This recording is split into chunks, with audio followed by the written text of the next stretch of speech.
채널 시청자 여러분 반갑습니다. 요즘 암호화폐 시장에서 가장 뜨거운 이슈는 다름 아닌 스테이블 코인이죠. 이제는 코인 가격만 오르내리는 시대가 아니라 누가 안정적인 디지털 화폐를 만들고 지배할 수 있느냐가 중요해진 시대입니다. 우리가 알고 있는 리플, 코인베이스 같은 대형 기업들도 스테이블 코인 시장을 차지하기 위해 치열한 물밑 싸움을 벌이고 있고요. 그 싸움의 중심에는 바로 USDC를 발행하는 서클이라는 기업이 있습니다. 최근 나온 보도에 따르면 리플과 코인베이스가 서클 인수 가능성을 놓고 경쟁 중이라고 합니다. 물론 아직 확정된 건 없지만 50억 달러 이상 규모의 인수 제한이 오갔다는 이야기도 나옵니다. 이건 단순한 루머 수준이 아니라 포춘지 같은 미국 주요 경제 매체에서도 다뤄진 내용입니다. 그만큼 이번 건은 단순히 업계 뉴스가 아니라 향후 암호화폐 생태계의 판도를 바꿀 수 있는 큰 이슈라고 볼 수 있죠. 서클은 미국 달러와 1대1로 연동된 스테이블 코인 USDC의 발행사입니다. USDC는 테더에 이어 전 세계 두 번째로 많이 사용되는 스테이블 코인인데요. 무엇보다 중요한 건 이 코인이 미국의 금융 규제를 준수하며 운영된다는 점입니다.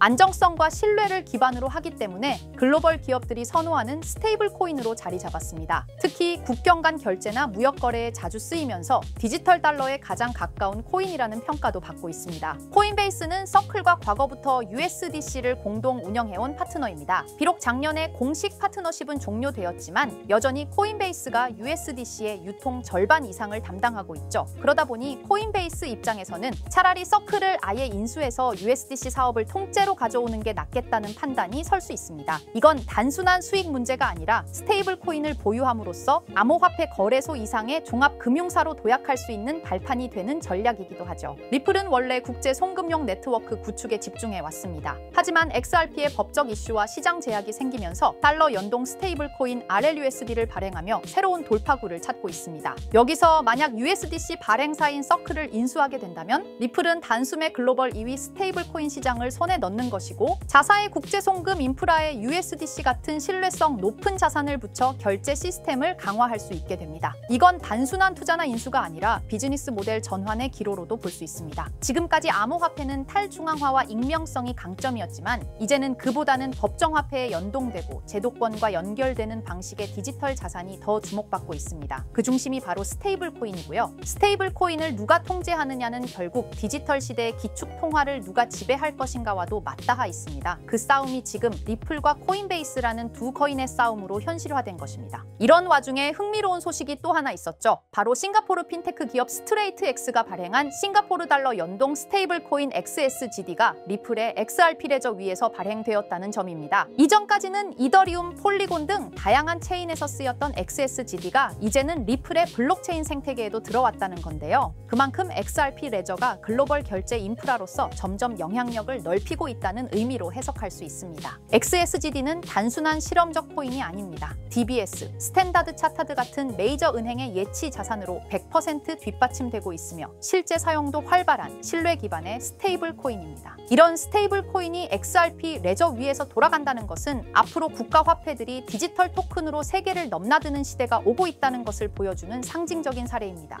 이제는 해외 송금이나 결제를 할 때 굳이 은행이나 외환 시스템을 거치지 않아도 됩니다. 몇 초 안에 블록체인 위에서 결제가 완료되는 시대가 성큼 다가온 거죠. 이건 특히 아시아 태평양 지역의 무역, 송금, 전자상거래 산업에서 엄청난 변화를 일으킬 수 있는 구조입니다. 최근 마켓 리포트에 따르면 2030년까지 아시아의 크로스보더 전자상거래 시장은 4조 달러 규모에 이를 것으로 예상되고 있습니다. 이제 스테이블 코인은 국가 규제 당국도 본격적으로 손을 대기 시작했습니다. 미국 의회에선 스테이블 코인을 제도화하기 위한 지니어스 법안이 추진됐고 비록 표결에서 부결되긴 했지만 이런 움직임 자체가 의미 있는 전환점입니다. 스테이블 코인은 제도권 금융 시스템 안에서 다뤄질 자산이 되었다는 것이고 이는 향후 규제를 받은 기업 중심으로 시장이 재편될 가능성을 시사합니다. 법안이 통과된다면 USDC 같은 스테이블 코인은 은행과 유사한 규제를 받으며 운영될 것이고 이는 곧 테더처럼 아직 규제 밖에 있는 스테이블 코인들의 입지가 좁아질 수 있음을 의미합니다. 이처럼 제도권 편입은 기회이기도 하고 동시에 진입 장벽이 되기도 합니다. 누구나 만들 수 있던 스테이블 코인이 이제는 공식 인증을 받아야 하는 시대로 바뀌고 있는 거죠. 코인베이스와 리플 중 누가 서클을 인수하느냐는 아직 불투명하지만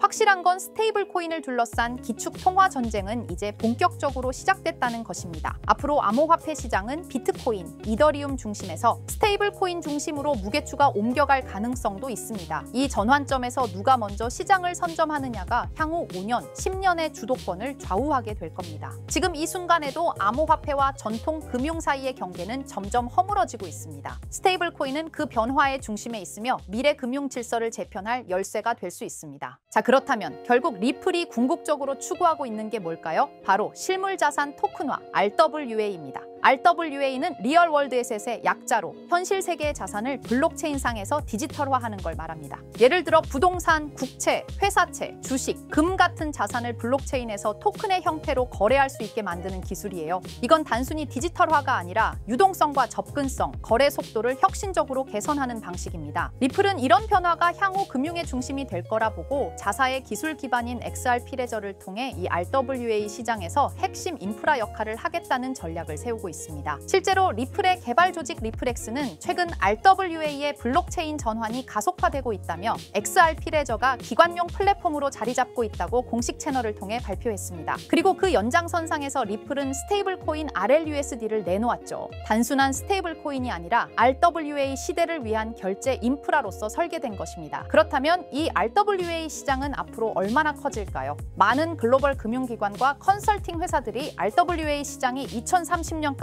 최소 10조 달러 이상에 이를 것으로 전망하고 있어요. 특히 가트너, 보스턴 컨설팅 그룹 등은 이 시장이 향후 블록체인 산업 내에서 가장 큰 성장 동력이 될 것이라고 평가했습니다. 단순히 토큰을 발행하는 수준을 넘어 실제로 글로벌 자산의 흐름을 블록체인 위에서 운용하는 시스템으로 변하고 있다는 거죠. 전통 금융기관들도 참여하고 있고 RWA 전문 스타트업에 벤처 캐피털 자금이 몰리는 추세입니다. 왜냐하면 이 구조는 기존 금융을 대체하는 게 아니라 보완하고 효율화할 수 있기 때문이에요. 그래서 리플을 포함한 여러 기업들이 지금 이 시장에 선점하려고 하는 겁니다. 지금 시작되는 이 흐름이 향후 10년간 블록체인과 금융을 통합하는 핵심 축이 될 가능성이 높습니다. RWA가 이렇게 시장에서 주목받고 있는 이유는 생각보다 명확합니다. 첫째, 기존 금융 시스템이 너무 느리고 복잡해요. 부동산을 사고 팔거나 국채를 거래하거나 펀드를 운용하려면 수많은 중간 단계가 필요하죠. 그런데 RWA는 이런 과정들을 스마트 계약으로 간소화할 수 있습니다. 둘째, 투자자 입장에선 24시간 거래, 글로벌 접근성, 수수료 절감 같은 실질적인 이점을 체감할 수 있죠. 셋째, 금융 자산을 조각내어 토큰화할 수 있기 때문에 기존에는 투자하지 못했던 고가 자산에도 소액으로 투자할 수 있는 길이 열립니다. 이 모든 게 자산의 민주화라고도 불리고 있어요. 그래서 지금 이 흐름은 단순한 디지털 전환이 아니라 금융 시스템 자체의 구조 개혁이라는 평가를 받고 있는 겁니다. 자, 이런 RWA 흐름을 정부와 제도권은 어떻게 보고 있을까요? 의외일 수 있지만 긍정적인 반응과 제도화 움직임이 꽤 활발합니다. 미국 SEC와 통화감독청 OCC는 RWA 자산의 회계 기준과 법적 정의를 정립 중이고 일부 국채는 이미 디지털 자산 형태로 유통되기 시작했어요. 싱가포르와 홍콩, 영국은 RWA 관련 샌드박스 프로그램을 통해 실험적 거래 환경을 지원하고 있고요. 특히 중요한 건 중앙은행들조차 이 시장을 탐색 중이라는 점입니다. CBDC와 RWA를 연계하는 테스트가 실제로 진행되고 있어요. 이는 곧 블록체인 기술이 법정화폐, 정부자산, 공공채권까지 연결되는 구조로 진화하고 있다는 걸 뜻합니다. RWA는 단순히 민간의 시도에 그치지 않고 국가와 제도권이 인정하는 기술 인프라로 성장 중입니다. 이론만이 아니라 실제로 미국 국채가 블록체인에 올라간 사례도 있습니다. 바로 리플의 XRP 레저를 통해 진행된 건데요. 미국 재무부가 발행한 국채를 실물자산으로 삼아 이를 토큰화한 구조가 구현된 겁니다. 이걸 통해 기관 투자자들은 XRP 레저 위에서 미국 국채를 보유, 거래, 유통할 수 있게 되었어요.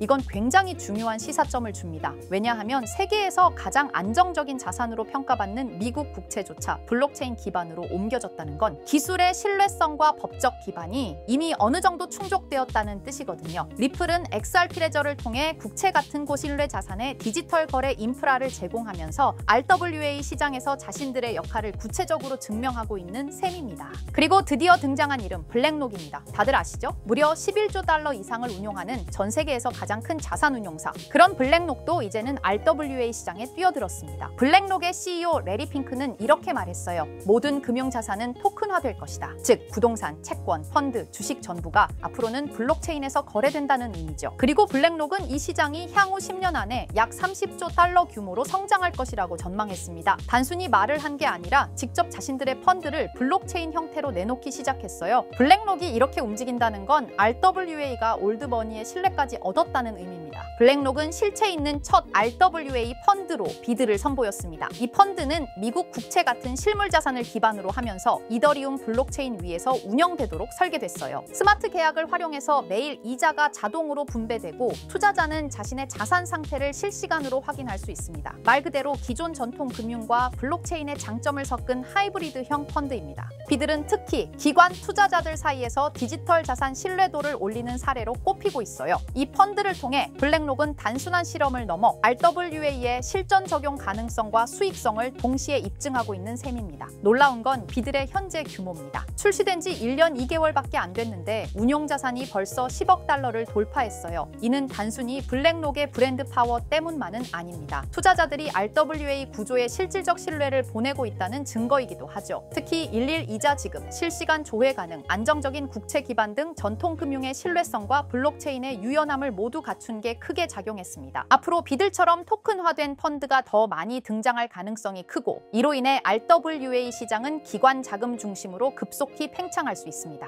지금 우리는 단순한 테스트가 아니라 거대한 판이 바뀌는 현장을 보고 있는 겁니다. 하지만 이렇게 말씀드려도 이런 반응을 보이실 겁니다. 그래, RWA가 유망한 건 알겠어. 그런데 RWA 테마의 어떤 종목을 봐야 하는데 당연한 반응이에요. 이미 RWA 섹터 안에는 수많은 프로젝트와 토큰이 있고 기술력, 파트너십, 실제 운용 자산 규모 등 종목별로 차이가 꽤 크거든요. 단순히 이름만 들어봤다고 투자할 순 없고 실제로 RWA 생태계에서 실행력 있는 프로젝트를 보는 안목이 필요합니다. 그런데 이런 분석은 쉽지 않죠. 지금 이 순간에도 여러 프로젝트가 제휴 발표를 하거나 블록체인 기반으로 실물 자산을 올리고 있고 그 흐름을 실시간으로 파악하긴 어렵습니다. 그래서 제가 지금까지 영상을 시청해주고 계시는 구독자 여러분을 위해 준비한 게 있습니다. 바로 블랙록이 아직 공개하지 않은 포트폴리오, 그 안에 들어있는 RWA 섹터의 핵심 종목을 공유해 드리려 합니다. 이 종목들은 단순히 가능성이 아니라 실제로 블랙록 및 기관 투자자들의 자금 흐름과 맞물려 있는 프로젝트들입니다. 그런데 제가 이 정보를 어떻게 알게 되었냐고요? 사실 해외에서 활동 중인 펀드 매니저와 개인적인 친분이 있는데요. 그분이 업계에서 꽤 영향력 있는 사람인데 최근 블랙록이 주요 고객을 초대한 비공개 회의에 참석했다고 합니다. 블랙록은 아주 간혹 제한된 고객을 대상으로 향후 투자 전략이나 특정 섹터에 대한 포트폴리오를 비공식적으로 공유하는 자리를 마련합니다. 이번 회의도 그런 자리 중 하나였고 그 안에서 블랙록이 RWA 섹터 관련 포트폴리오 일부를 고객들에게 소개했다고 합니다. 덕분에 저도 이 내용을 간접적으로 들을 수 있었고요. 그 내용을 바탕으로 여러분께 아직 시장에 널리 알려지지 않은 핵심 RWA 종목을 소개해 드릴 수 있게 되었습니다. 자, 바로 이 종목인데요. 블랙록의 포트폴리오에 적혀있던 내용에 따르면 예상 수익률이 무려 1200% 이상이었고요. 이 종목은 유럽계 은행과 실물 자산을 연결하는 토큰화 인프라를 제공하는 프로젝트입니다. 구체적으로는 부동산, 국채, 에너지 크레딧을 블록체인 기반으로 전환하는 기술을 가지고 있어요. 특히 지난해 스위스 정부와 파일럿 테스트 계약을 맺었다는 점에서 기관 신뢰도가 굉장히 높았습니다. 그리고 현재는 미국 내 RWA 법률 규정에 맞춰 토큰 발행 플랫폼을 구축 중이에요. 무엇보다 블랙록이 중장기 포트폴리오의 핵심 비중으로 담았다는 점, 이게 핵심입니다. 제가 해당 종목을 영상에서 바로 공개해드리고 싶지만 이걸 영상에서 공개해버리면 유튜브 가이드라인에 있는 자본시장법을 위반하기 때문에 코인 정보를 부득이하게 가려놓은 점 양해 부탁드립니다. 그래서 종목을 공유받고 싶으신 분들은 지금 화면 상단에 보이는 제 개인 번호 010-2374-4693 이 번호로 정보라고 문자 남겨주세요. 정보라고 문자 남겨주셔야 제가 제 채널 시청자분이신 걸 확인하고 종목을 공유해드리니까요. 꼭 정보라고 문자 남겨주세요. 당연히 종목 드리면서 어떠한 금전 요구도 드리지 않습니다. 여러분은 정보료라 생각하시고 구독과 좋아요만 눌러주셔도 제게 큰 힘이 됩니다. 블랙록은 이 종목의 예상 수익률을 1200% 이상으로 바라봤었는데 그래도 혹시 모르니 큰 욕심은 내지 말고 일상생활에 지장 없을 정도의 소액으로만 담아보자고요. 1000%만 상승해도 100만 원으로 1000만 원을 만들 수 있는 수익이에요. 만족 못하실 수익은 아니잖아요. 저는 항상 여러분들이 안전하게 투자하셔서 높은 수익을 보셨으면 하는 바람입니다. 문자 주신 분들은 앞으로도 제가 유망한 종목이 있으면 바로바로 공유해 드릴 거니까 천천히 꾸준하게 같이 수익 챙겨보자고요. 자, 오늘 제가 준비한 영상은 여기까지입니다. 다음 영상에는 더 알찬 영상으로 찾아뵙겠습니다. 오늘도 시청해 주셔서 정말 감사합니다.